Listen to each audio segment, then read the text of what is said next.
Daudzi man lūdzu uztaisīt video par kripto nodokļiem Latvijā 2026. gadā. Tad lūdzu, ielieciet man arī laiku, piesakojiet profilam, jo es bieži dalos ar ļoti noderīgu informāciju. Aiziet! Tātad, kādi mums ir nodokļi Latvijā 2026. gadā?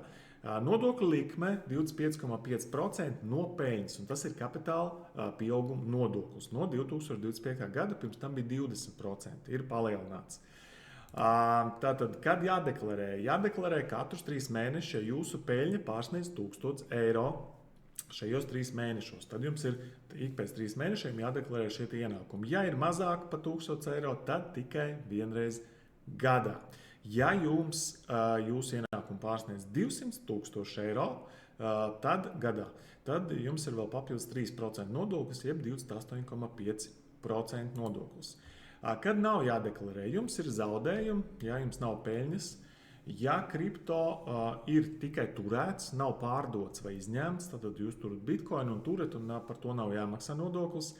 Ja jūs tikai samainat kripto pret kripto, piemēram, bitkoinu pret ethereum, ethereum pret, dogecoin un tam līdzīgi, jums par to nav jāmaksā nekāds nodoklis un nav jādeklarē.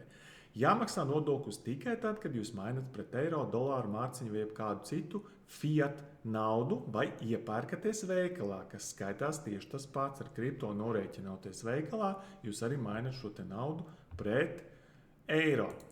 Zaudējumi. Kripto ir atsevišķa pasaule, un kripto zaudējumus drīkst samazināt tikai kripto peļņa. Tad, attiecīgi, ja jums ir zaudējumi, jums nodoklis nav jāmaksā, bet ja jūs esat nopelnījis akcijās un tam līdzīgi, tad tas viens uz otru neatiecās. Ja? Kripto ir jāvērtē kā atsevišķi, neskatoties ne uz akcijām, ienākumiem vai zelta vai citu aktīvu. Kā deklarēt? Ļoti vienkārši ieiet savā EDS, atrodat pareizās veidlapas, saglabājot šo te video, lai jums paliek šī te secība un aizpildiet visu informāciju, pārdošanas, iegādes vērtību un sistēma jūs pat aprēķinās, cik jūs esat parādā kopējā valstī. Tātad ļoti ātri, ļoti vienkārši, ja jums ir kādi jautājumi, droši rakstiet komentāros un atcerieties piesakot Telegram kanālam MNTrade Pro, kas ir traderu kanāls ar vairāk kā 1700 jau interesantiem par to, kas ir tradings un kas ir finanšu pasaule. Tā.